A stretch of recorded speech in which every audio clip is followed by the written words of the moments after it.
Good morning, everybody. Hopefully you had a wonderful weekend. Last week's 5Q tape breakdown, we work with boomers. They don't like to be told what to do, especially when it comes to their kids. Here's how to talk to boomers or anybody about their children. So this is a great one to listen to if you want to know how to do it right. Obviously, we have the 4th of July weekend coming up, so we will be closed on Monday, and hopefully you're taking Monday off as well. So I just want to talk a little bit about healthcare in general. We'll visit long-term care here first because it's not about long-term care. It's about something different, but this is good information. So the unpredictability of long-term care. How long will the duration of paid care be among 50, 65-year-olds who will need it someday? Well, the ones that will need it, and again, this is the only ones that will need it, less than 1 year is about half. And then 1 to 2 years is 20%. 2 to 5 years, 21%, and 5 to 13 or 5 years or more is 13%. But guys, 13% needing 5 years or more, is that a high or a low percentage? If we're told you have a 13% of dying in the next year, would that make you comfortable or not very comfortable? Not me either. So should clients be prepared for this? But we also see that most people, or spend far less than that. So should their whole finances revolve around this? No. But do we have ways to help them protect themselves from long-term care without expensive annual premiums? Yes, we do. So how much is the median annual cost of a nursing home? Well, look at how different this is. The average is 85, but in Connecticut, it's 150 grand a year. In Texas, it's 54 a year. That's a third of the cost. So here's the thing. Just quoting $85,000 or $86,000 in your state, is that the right thing to do or the wrong thing to do? Right or wrong? It's the wrong thing to do. You need to find out what it is in your state. So 1 in 4 people who are now age 65 will face over $50,000 in lifetime out-of-pocket long-term care expenditures. So is this health care or just long-term care? It's just long-term care. Health expenditures are going to be a lot more than this.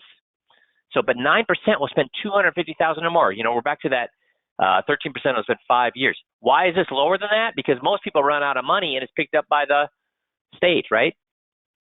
So this is significant things that they need to plan for. Good health can be costly. So here's the funny thing.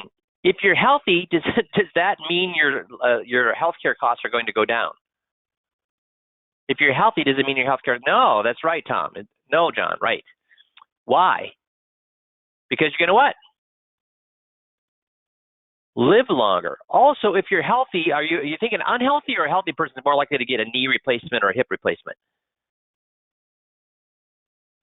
Yeah, more likely to get a knee replacement or a hip replacement. So just being healthy doesn't mean you're going to spend less. In fact, if you got diabetes, you spend the least of all. Why? Now, would most advisors, if you said, who's more likely to spend more money in healthcare, a healthy person or a diabetic, which would 90% of advisors say? The diabetes. Yeah.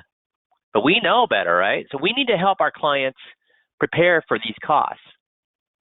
So the problem with averages is, the average man lives to 76, the average woman lives to 81 years. But that's average. And we find out averages are worth nothing. So this is showing this guy has an average of a 19-year-old basketball team. But what's he have? He has babies. He has this old guy here. So averages are worth nothing. We know you can drown in a pool where the average depth is 2 inches. So we have to be more accurate. We have to be more accurate when it comes to life expectancy. We have to be more accurate when it comes to healthcare costs. And that's going to depend on where we just saw what state the client lives in, what their gender is, what health conditions they have, etc. So the average life expectancy of a 55-year-old by gender and health status. See, you can see here, healthy, a male, 87, life expectancy for a female, 89. And does race have anything to do? I mean, does race have anything to do with life expectancy? A small change or a huge change? So this is different dependent on race too, right? And you can see all the way through diabetes, 10 years off your life. That's why the healthcare cost is so much cheaper, because You're gonna need health costs for 10 years less. Cancer, you see all the way through here. It depends on what people have had or how they live their lifestyle, what kind of health they're in, etc. So retirement healthcare projections.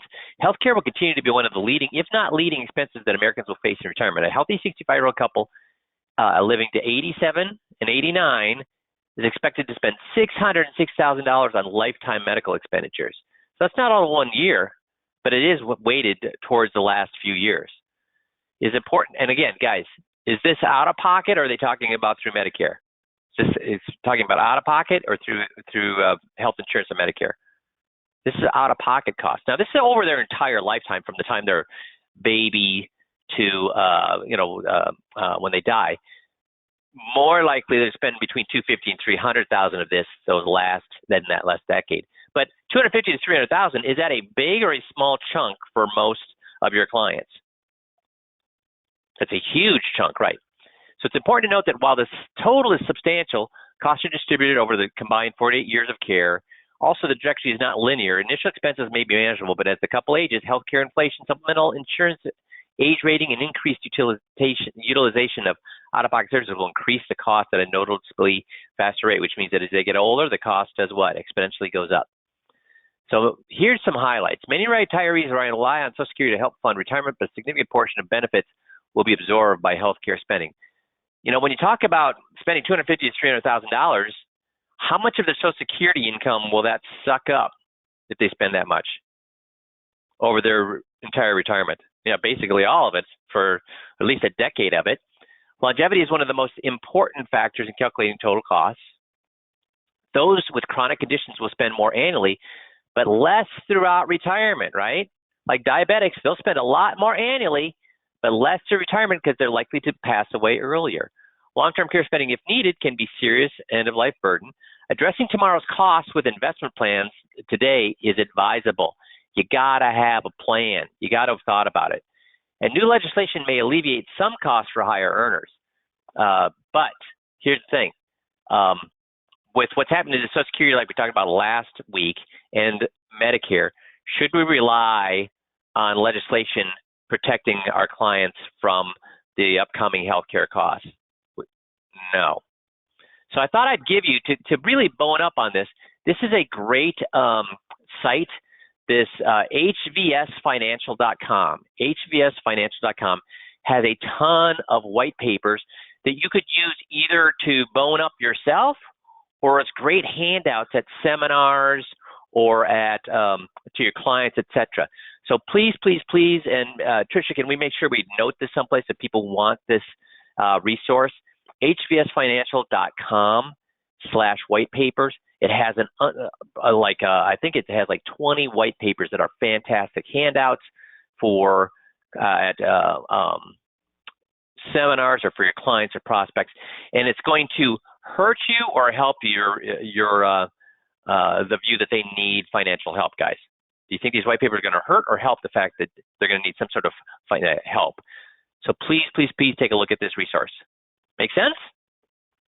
Super. So we need to be talking about to our clients about healthcare. Oops, I shouldn't have done that. So just a second here. Just trying to go there. I don't want to go there. Okay. So now today's actual call is about tape review, and we're going to talk about tenure. So the way the tenure should go is we're going to get clients to tell us whether they'd like to be with a teenage driver or an experienced driver. Teenage driver has much better reflexes. Experienced driver has much more experience. Experienced pilot or a hotshot pilot. Experienced advisor or a hotshot genius advisor. So why do we do these first three bullets? Why do we, and we do this many, many times through the 21-point checklist. Why do we do these three first bullets? Teenage drivers versus experienced driver, experienced pilot, hotshot or genius. Here's why. When I used to just go after, hey, do you want a, yeah, that's the baseline. I go along with that, Nick.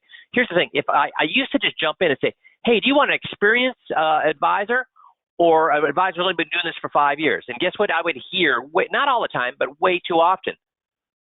Well, I'll take that young guy right out of college because he's probably, more up to date on the new thoughts and the new information and the new calculations and the new software and the new. So I'd take that younger guy. Did they really want the younger guy, or were they just arguing with me? Because their guy was young, and I was trying to make the point that you want somebody who's experienced versus young. They have a young guy. So did they really want a young guy, or did they not want to admit that what they had was bad? Yeah, they were defending themselves. That's a great. They're defending themselves. But here's the thing. If they tell me they'd rather have an experienced driver, and guys, how often do you have a client say they'd rather have a teenage driver versus experienced driver? Never. Zero. Jeff, 60,000 tapes. How many times have we heard that they want the teenage driver with the better reflexes? Yeah, I've never heard that. Never. 60,000 times. How about the experienced pilot? How many people want that? 100%. So now they've said they want experience, they want experience. So when it comes to their money, how stupid would they look if they said, no, but when it comes to my money, when it comes to the 30 or 40 years I spent saving money, now I want the new hot shot, the person with better financial reflexes instead of the one with experience. How many people are going to say that? None. So you do these things and you'll never get into a point where you have to handle objections. So when you follow the script, these things are put in there not to waste your time, not to extend the script, not to give you more script to learn. They're put in there so you do not have to handle objections. And guys, what I know learning scripts are tough, but I want everybody to answer this. I know learning scripts are tough, but do you think it's tougher to be great at overcoming objections or tougher to learn a script? So O for objections, tougher for objections. S for scripts, tougher for scripts. Which one do you think is a lot harder to do? Everybody answers, yeah, objections are way harder. So learn the scripts so you don't have to handle that, okay? Then we talk about best money managers have 5 or 10 years experience or 30 or 40. They're going to say 30 or 40. And have we shown them how much their tenure is at this point, guys? Have we shown them what their clients, what their tenure is at the point? No. We get them to admit all these things before we show them. Because once they've admitted this, can they backpedal without looking idiotic? No, they cannot. So they want somebody who's seen everything. Why do they want experience? Because they've seen everything. Then we look at what their tenure is. And do you think there's only a few managers with experience or lots of managers? Guys, the industry has been around for 100 years. Are there managers with tons of experience? With 25, 30, even 40 years of experience? Yes. Tons of them around. So why would you want those with a lot of experience, the Buffetts, the Jabellis, the Mungers, the Yakmans? Why would you want those people? And guys, really, if you think about it, what has the most experience? Of all the managers out there, what has the most experience? It's a trick question. Dale's smart. Yep. Nick's got it. So you guys got the trick questions. Kevin's got it. Keith's got it. Yep. So yeah, the index. Has the index seen up markets? Has the index seen down markets? Has the index seen wars? Has the index seen peacetime? Has the index seen high interest rates and low interest rates? Has the index seen absolutely everything? Yes. And how many managers beat the index? Not over 1 year, because about a third of them will beat the index each year. About a third of managers beat the market each year. Is it the same third each year, guys? The more years that go over time, the less likely that they have beaten it over that period of time, right? And we just looked at it last week or the week before. How many hedge fund managers, which people pay more or less to have a hedge fund manager manage their funds? More or less. A lot more. And how many of those hedge fund managers beat the index over the decade? None. Zero. Zippo. So why then why do some, a very small percentage, why does that 5% of managers beat the market over an index, over a decade? About 5% will beat it over a decade. Nick's got it. About 5% of managers will beat the market over a decade. Why? Nick's the only one who's got the right answer so far. Guys, if I play Russian roulette with 1,000 people, will they all die the first round? No. About 20% of them will die if I'm shooting, or 6%. About 16% will die if I'm using a 6-shooter. Okay? And then how about the next time? And the next time? And the next time? So after I played Russian roulette, this group of 1,000 people have played Russian roulette 15 times. Will some people still be alive? Will some people still be alive after 15 rounds? So does that mean, yes, there will be. So does that mean they've got it figured out? They're excellent Russian roulette players. They've got a great strategy. What does it mean? Luck. So why does that 5% after 10 years beat the market? Luck. Does that make sense? If they're big, at least so with somebody who's more experienced, they're more likely to have a better manager than some hotshot. You know, because here's the thing: did some of these millennials make a ton of money on AMC, a ton of money on GameStop? So guess what? You know, if they went to a client right now and said, "Look at my track record. Look at how much I made last year. I made 1,000% last year." Does that mean they're a great money manager? No. Make sense? So first, you guys said you like to watch, just a reminder of how to do it the right way before we look at some experience in the field. So let's take a look at how the right way to do it is using the script. So here we go. So a couple of things. We're going to be filming the 21-point checklist. Jeff is going to be one person, but we're just going to assume. Oh, shoot. I thought there's do we know what the time is, Tricia? Yep, it's right in the top right corner. It's 1:41:35. Thank you. I'm blind today.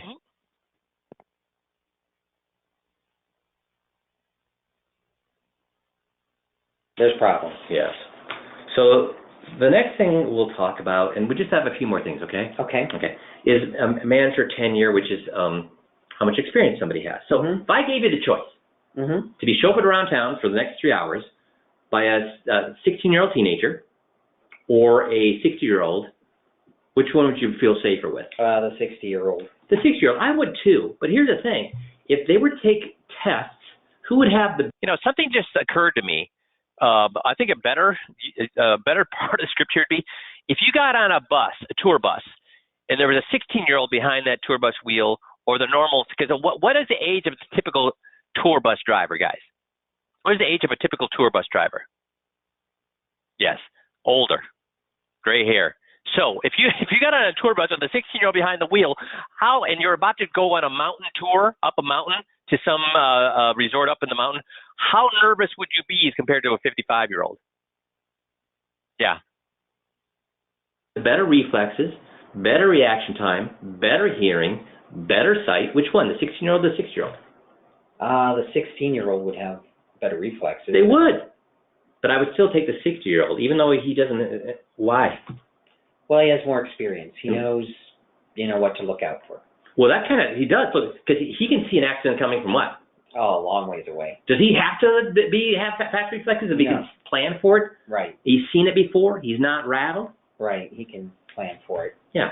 So how about a pilot? If I had a pilot who's been piloting for 5 years, only flies in the daytime, never flies in bad weather, or given the choice of a pilot with 30 years experience who has been got into flying because he was a combat pilot in the war. He's flown for 30 years as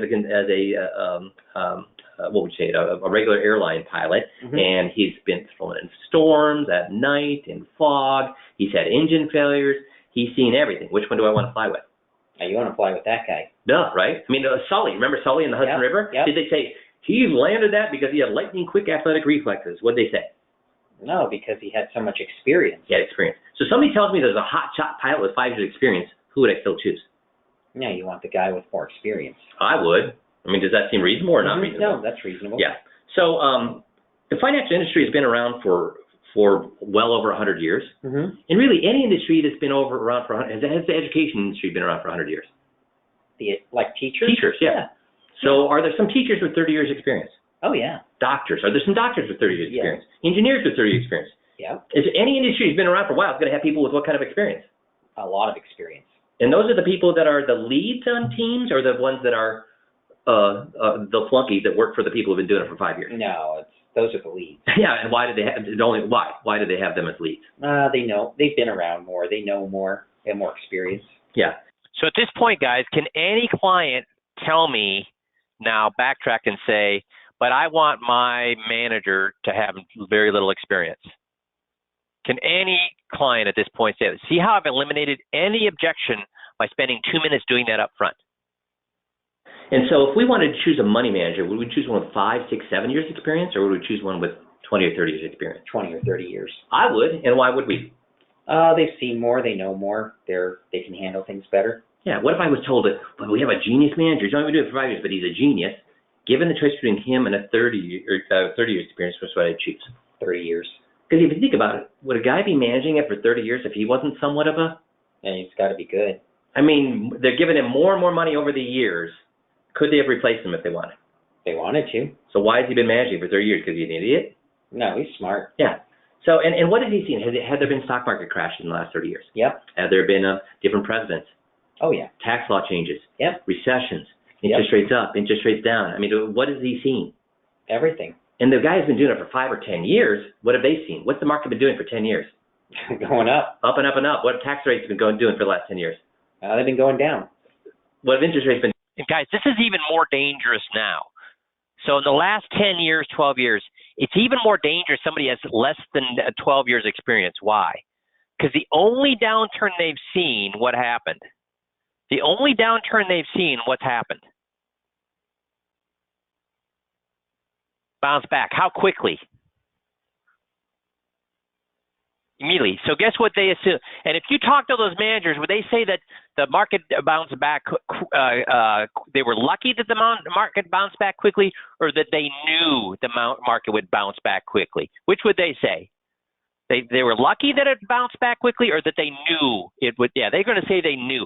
And what have we found out in history, and all the geniuses in the past, like Einstein and all of those guys, what do they say about saying that we knew something that's not knowable? Yeah, it's recency bias, and they all say that the more you think you know something, the less you actually know. So this manager tenure is even more important now than it's ever been before. Because if you think the market bounces back down, bounces right back, what are you more likely to do? What are you more likely to do if you think the market, if it goes down 50%, it's going to bounce right back? What are you more likely to do?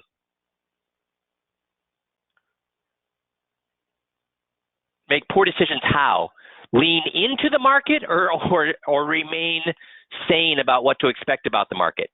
Yeah, you're going to put way more money into the market, and our clients cannot rely on that. And do it.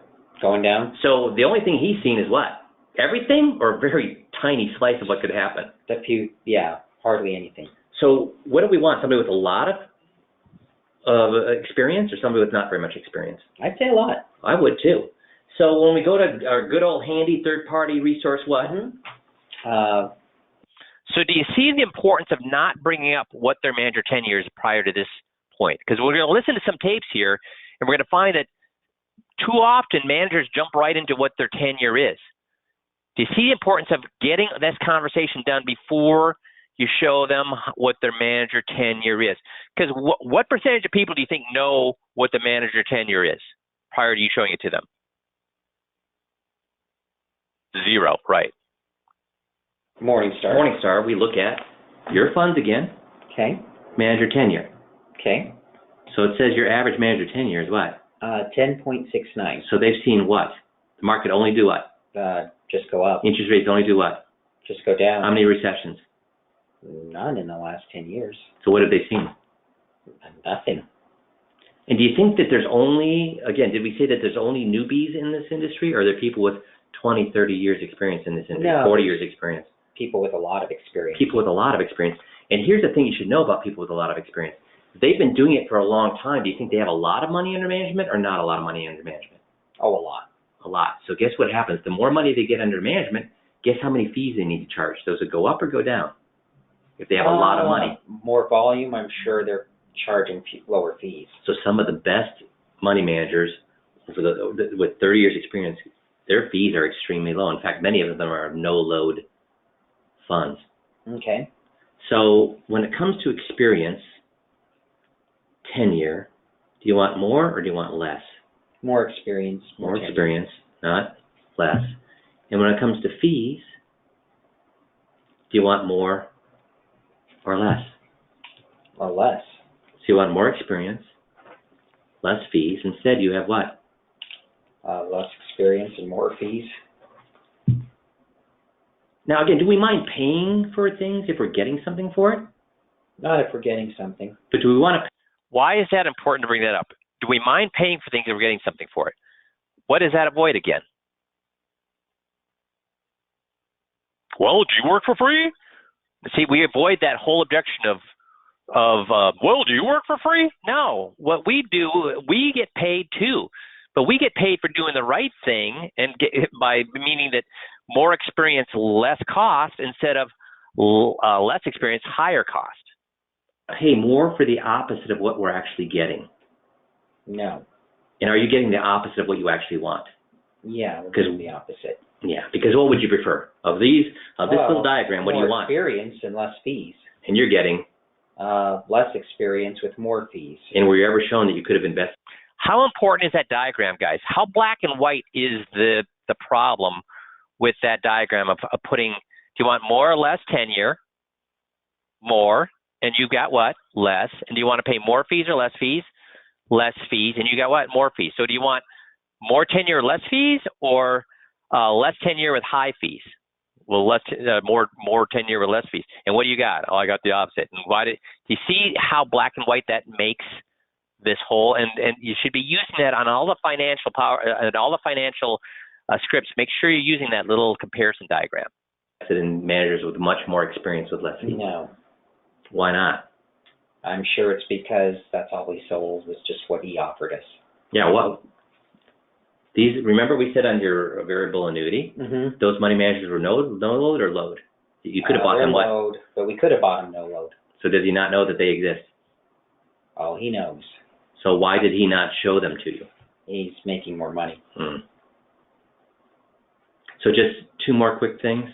Okay. Okay, and then we'll be. Okay. So how many objections am I going to get there? What percent, if I do the script that way, how many people are going to say my guy is screwing me at that point?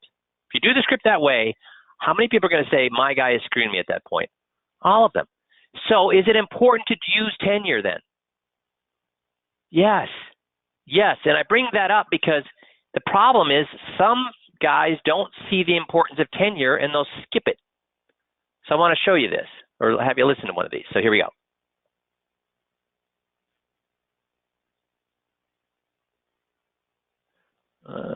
Move this over here.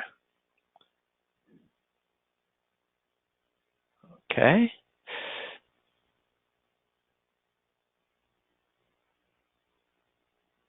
Your investment history, all these different seven. I want to do this one. All right, let's jump on a couple more things here. Oh, I want to do that one. All right, let's. I want to do this one first. So I'm going to write down conservative investor. Would you agree with that, Betty? Well, you're probably conservative as well. You're probably more conservative. Most women are more conservative. Okay, well, you have a lot of market risk. So first of all, he's finishing up risk there. Guys, is he finishing it up correctly, or is he telling the client how much risk they should have and dictating? He's dictating to them how much risk they should have. Is that a good thing or a bad thing? Yeah, so you're going to see that now we're going to continue to listen. He's going to get into tenure and what happens. In your portfolio. That's why we do the analysis, all right? So we talked about here your managers average and mutual funds average. We looked at every one. Okay, these are all the Morningstar analysis of each individual fund in your portfolio. Okay, is 8.5 years. Is that a lot of experience or not a lot of experience? I would assume that's not a lot. It's not a lot of experience, is it? Okay, all right. They've not really had much of experience in up and down markets for only 8.5 years. Right? Average turnover cost is 47%. Okay, that's a lot of turnover. Rule of thumb: if you were in.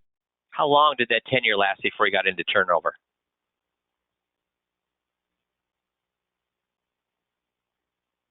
Yeah. Did he get? Was it even? I mean, was it even worth him bringing up tenure? He got nothing. He got nothing. And too often I see that. And the reason I see it is because they'll say, oh my gosh, this meeting is going long. I need to start cutting corners. Should we cut corners if the meeting is going long? No. No.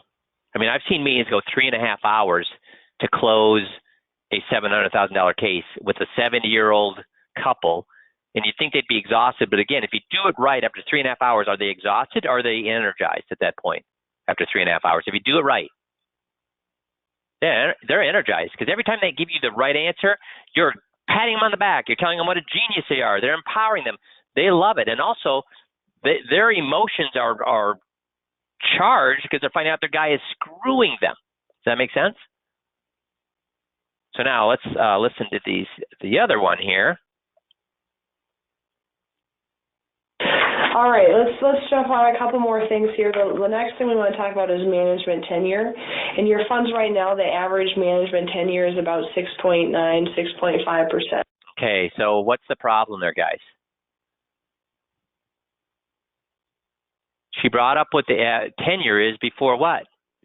Getting their commitment that less experience is bad. Less experience is bad when it comes to driving. Less experience is bad when it comes to piloting. Less experience is bad when it comes to money management. So you cannot bring up what your tenure is until they've said that not having much experience is bad. It avoids objections. Now, she's done such a great job at the beginning of this meeting, it doesn't matter. But do I want to risk that, guys? You're going to see that she does a good job. They get the point. But do I want to ever risk that? No, I don't want any objections. And so what does tenure mean? That means how long? Longevity. Yep. So let's see. Do you remember the story of the pilot that landed on the Hudson River, right? Mm-hmm. What did he contribute to the success to be able to land? Again, she's covering it, but she did it out of what? Order. There's a reason the scripts are ordered in the way they are. And on the Hudson River, why did he say, man, I was able to do that? Do you remember when they were interviewing him? Was because he had a lot of time under his belt, or a lot of... Well, I know there was longevity involved. Yeah, he'd been a pilot for Yeah, he'd been a pilot, so he had the experience, right? He's saw different things. He's played different scenarios out. He's had the experience. Yeah. So the market, we've had an 80-year investment history, all these different 7,000 funds, right? Would you want... but yet the experience that we have for you is about 6.6 years, or about 6.5 years. So what's the problem with not a lot of experience in the market? So if we go back 6 years, that puts us to 2009, right? Right after the blowout. Right. So what did the manager not have the experience of? So they've been experiencing market failure. Yeah, they've been experiencing good times, but are they experienced in bad times? Mm-hmm. No. And if something bad happens, do we want to have someone? I mean, if you had your choice when you got on a plane, would you really want to get on the plane with a 20-year-old who just graduated with his pilot's license, or would you feel more concerned with the right? Yeah. Because why? Because they've saw the good and the bad. Right. Yeah.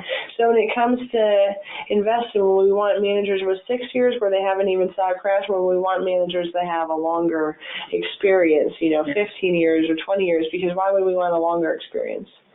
The chances of them seeing the ups and downs are more prevalent. Right. And if they saw the ups and downs, they probably are better at figuring out when to invest and when to pull out and handling it, right? Yeah. So that would be another, it's just that there's not a big... That's a good lesson right there, okay? Let's listen to this again. Tell me whether she did a good job or a bad job on this little 10-second blip here. Figuring out when to invest and when to pull out and handling it, right? Yeah. So that would be... What did she do there, guys? Did she empower or did she paraphrase? And no empowerment. Instead, she paraphrased. And when you paraphrase, I want you to listen. If you were on the receiving end of this, could you have kind of felt like maybe the advisor thought your answer was not quite good enough? You're right, Dale. That's exactly right. Could you, if you were on the receiving end of this, could you have maybe felt like she was thinking your answer was not good enough? That's why she gave a different, or kind of clarified your answer. So listen to this again. Figuring out when to invest and when to pull out and handling it, right? Yeah. So that would be another... Could you feel like you've been corrected a little bit there, guys? So let me play it again. I'm going to back it up even further. And tell me how she may have felt corrected. So here we go. Right. And if they saw the ups and downs, they probably are better at Figuring out when to invest and when to pull out and handling it right. Yeah. So See how she could have felt correct? Instead, she should have said, yeah, you got it. You got it. And it's amazing how many people I talk to that don't realize what you just said right there, that they've seen the ups, they've seen the downs. It's amazing that how many people are looking for that new hot shot. So you're way ahead of the curve. You're ahead of the class. Probably in the last month, I've talked to maybe 10 people, and more than half of them wanted that new hot shot advisor, but you get it. You get, so kudos to you. That tells me you have the experience investing. You understand what's important. So that's exactly right. Good job. So which is going to be better there, the way she's paraphrased or empowering? And if you don't even want to empower, what would have been better, paraphrasing or parroting? Because parroting means what? Coming up with a different thing that they said, or saying it back word for word. So even if you didn't want to do a paraphrase, she should have done this, which is we'll play back. figuring out when to invest and when to pull out. And you got it. Figuring out when to invest and when to pull out. See, that's way better than paraphrasing because it still validates them. Does that make sense? But here we go. We're going to listen to the last few seconds of this. Handling it right. Yeah. So that would be another. It's just that there's not a big. They don't have a lot of experience here. The other one is a preferred list. I'm just going to talk about that a little bit. But you have. So she did a much better job. But what did she get for doing the better job?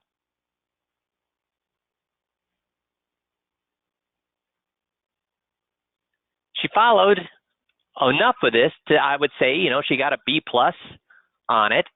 But did she get anything for it? No. Why did she get nothing for it?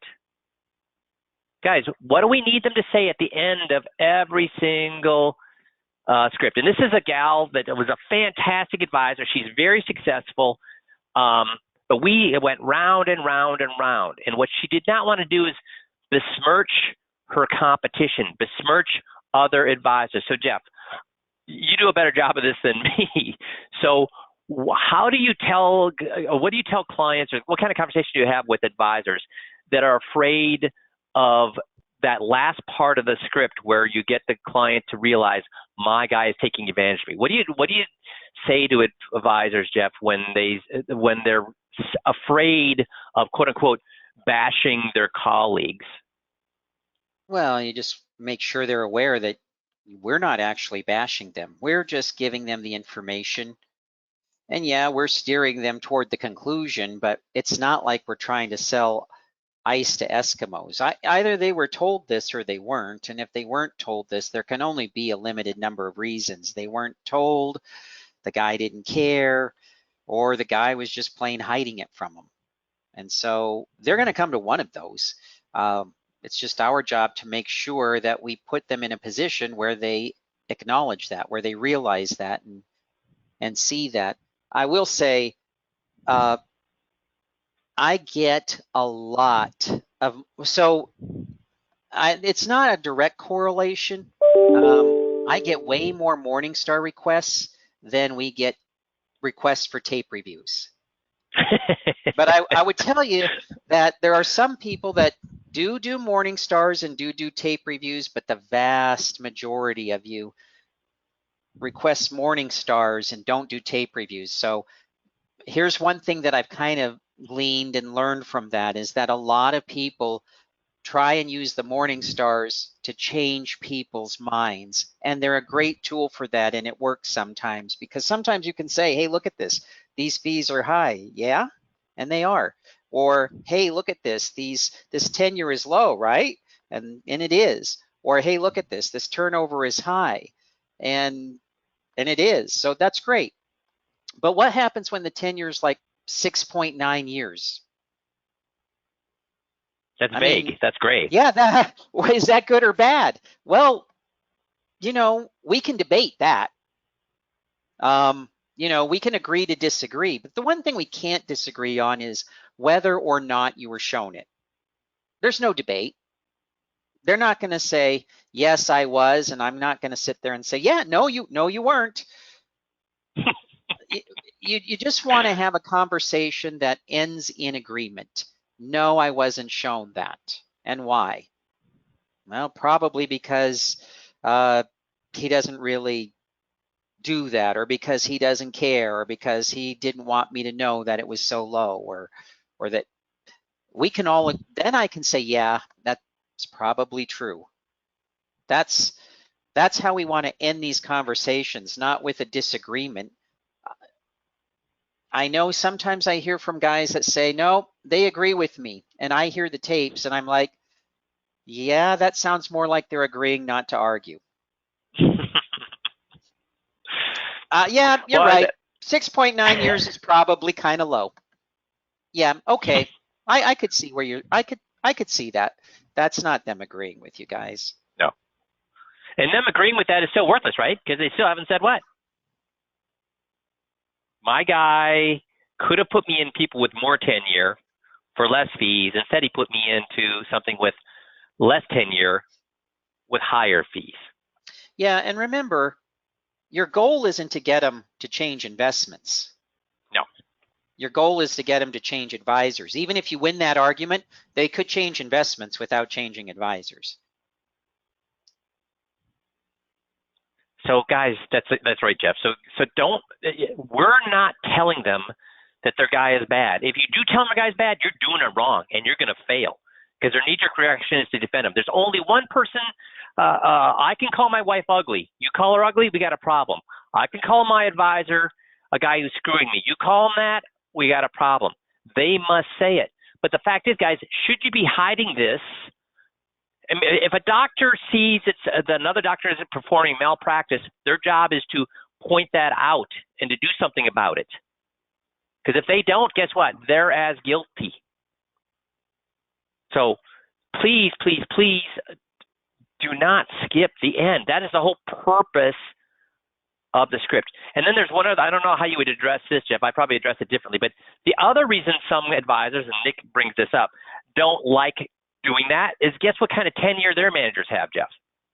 Our advisor, the 5Q advisor, they don't want to bring up the fact that the tenure is not very high, because they use an advisor with what? Not high tenure.